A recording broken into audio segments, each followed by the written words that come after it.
Hugot nga nagpanindugan si Senador Philippine Lacson nga hindi niya pagtugutan nga basta-basta na lang nga isurrender sa Pilipinas ang Kalayaan Islands.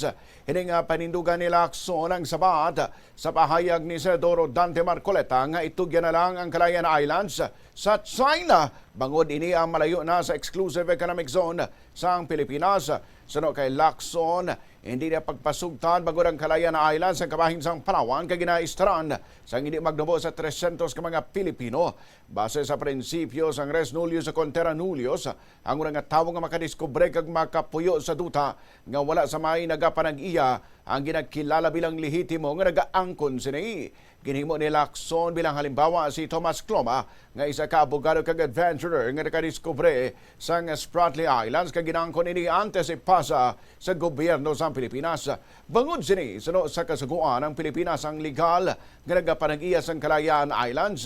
Dugang pa ni Lacson ang arbitral award sa West Philippine Sea wala nagasakop sa Kalayaan Islands lakip ng Pag-asa Island gani indi dapat ini isurrender. Yari ang nauna nga pahayag ni Senador Dante Marcoleta nga mo naman ang kabangdanan kung nga ginulan ini isang kritisismo sang madamo nga mga Pilipino. Magkakaroon po ng giyera sa pagitan ng dalawang bansa. Kayo po ang una nasasagupa dito.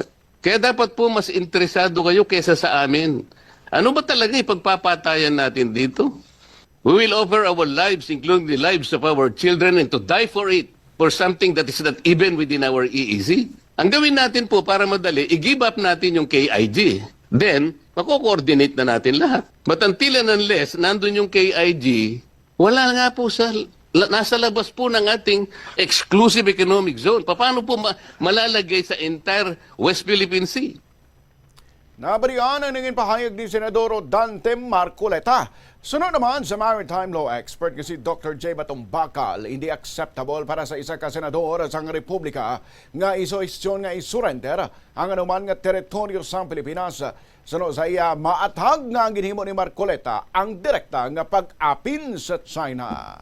It's unacceptable for a senator of the Republic, no less, to suggest even that we simply give up any portion of the national territory just on his say-so.